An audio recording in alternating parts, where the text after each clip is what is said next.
If you have a place like Google or Twitter or Facebook, and these places are running around and they're hiring entire floors of these diversity hires who are screaming how much they care about somebody's sexual orientation or their skin color or their gender bits, then they get to go around telling everybody how great they are because they've employed all of these people. Meanwhile, if you're trying to build up a competitor to YouTube or Google or Twitter or Facebook, and you're doing this in your garage, you don't have the opportunity to run around and hire a division of these people so you can use them as political currency on this market of social media. And so these companies like Google and Facebook, they don't give a shit about socialism. What they care about is strangling their competition.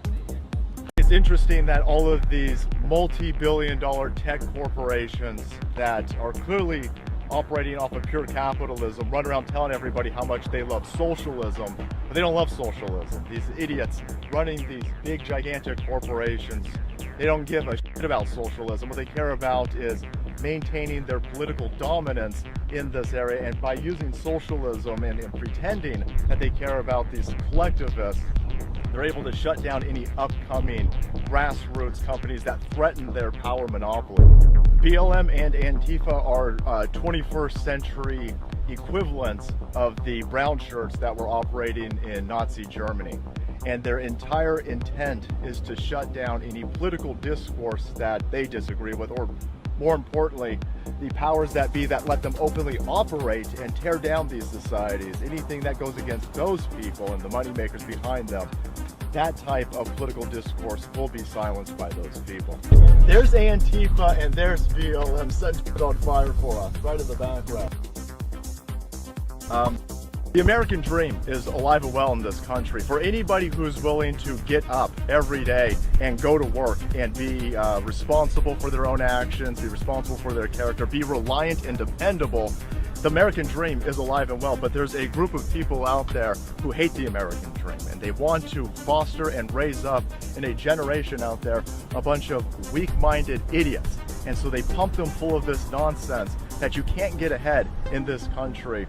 Run into any obstacle out there, they fall down onto the ground, they curl up into a little ball, into a fetal position, start crying themselves to sleep. These people have been told everything that is difficult in their life is because somebody else is oppressing them. And then they give them this big, large banner of things to be oppressed on. That banner keeps getting bigger and bigger and bigger for a reason. It's to keep all of these soft-headed morons lazy and in their basement. It's to make them completely dependent on a government. And you don't want to be completely dependent on a government. Take a look at all these other countries below us who they've run their people into the same exact situation. Those people ain't got no food. They're running around hunting animals in the zoo looking for something to eat. Those people are digging through dumpsters for food. You want to end up like that? You end up like that when you're completely dependent upon a government. None of these people in any of these socialist-run countries build anything. They just take.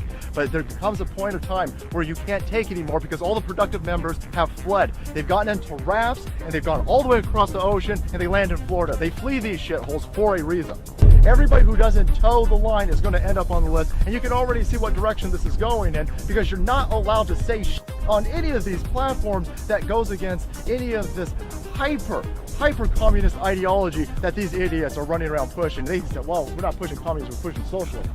That. Socialism is the road to communism. Everybody knows the name of this game, and the name of the game is mass graves at the end. Big, gigantic corporations facilitating everybody's information, keeping lists on everybody, turning people off. They already shutting people off on all of these platforms. You say the wrong thing on Twitter, you say the wrong thing on YouTube, you say the wrong thing on Facebook, goodbye. There goes your access to billions and billions and billions of people.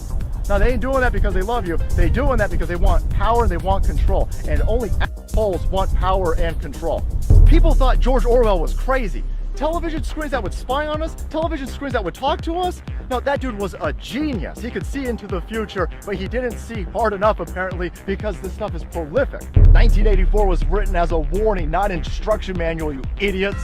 He was telling everybody that these people would be engaging in doublespeak. Look around. You have all of these people who are running this country. They'll say one thing on Monday, the complete opposite on Tuesday. There's your doublespeak. You got records being nuked off the internet left and right. Oh, 2 million people might die from Wu flu. Find out later. No, it's only 1 million. No, it's 200 people, 200,000. Every other day, these numbers are switching back and forth, and then all of these records disappear. You punch them into the Google search engine, they never come back up. There's your doublespeak. There's your memory hole. China is using the Silicon Soy Valley assholes to be a foothold of communism in this country. He who controls the past controls the future. He who controls the present controls the past.